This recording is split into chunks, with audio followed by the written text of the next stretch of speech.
Hello, আসসালামু আলাইকুম। আজকে নিয়ে এসেছি মজাদার ক্রিমি এই সেমাই রেসিপি। দেখতে কতটা লোভনীয় লাগছে। আপনি ঈদে এই রেসিপিটা ট্রাই করতে পারেন। তো প্রথমে নিয়েছি প্যানে ঘি।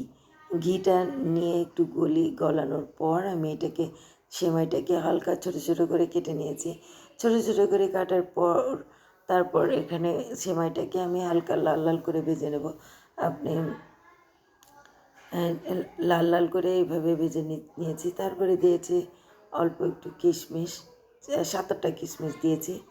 কিশমিশ দেওয়ার পর এটাকে ভালোভাবে আরেকটু নেড়ে নেব। একটু লাল লাল করে দেখবেন যে একটু হালকা লাল লাল করে ভাজবেন। হালকা লো আঁচে ভাজলে কিন্তু এটা সুন্দরভাবে হয়ে যাবে। তো হয়ে গিয়েছে আমার সেমাই। তারপর প্যানে নিয়েছি দুধ।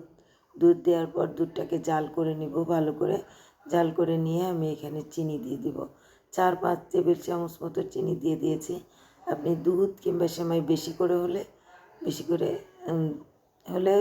চিনিটা বেশি দিবেন। তারপরে নিয়েছি কাজু এবং বাদামের এই পেস্টটা।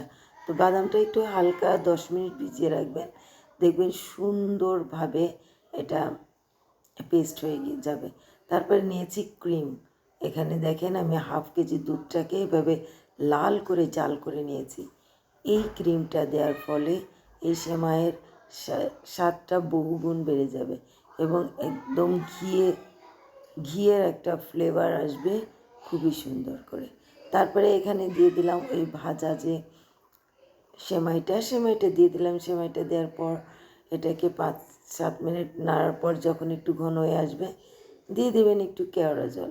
কেওড়া জল দিয়ে দেওয়ার পর এখানে আর একটু আমি নেড়ে নেব যতক্ষণ এটা ঠিক না হয় ততক্ষণ। তারপর গুঁড়ো দুধ দিবেন। গুঁড়ো দুধ দেওয়ার পরে আপনি ঠিক হয়ে যাবে। আপনি ইচ্ছা মতন কম বেশি করতে পারেন গুঁড়ো দুধ। তো দেখতে পাচ্ছেন আমার এটা আমি আর একটু জাল করে নিয়েছি। এভাবে জাল করে নেবেন। জাল করে নেওয়ার পর এখানে একটু ঘন ঘন হয়ে আসবে। ঘন হয়ে আসার পরই আপনি এখানে দিয়ে দিবেন একটু হালকা করে দেখতে পাচ্ছেন ঘন হয়ে আসছে। হালকা করে দিয়ে দিবেন এলাচি গুঁড়া।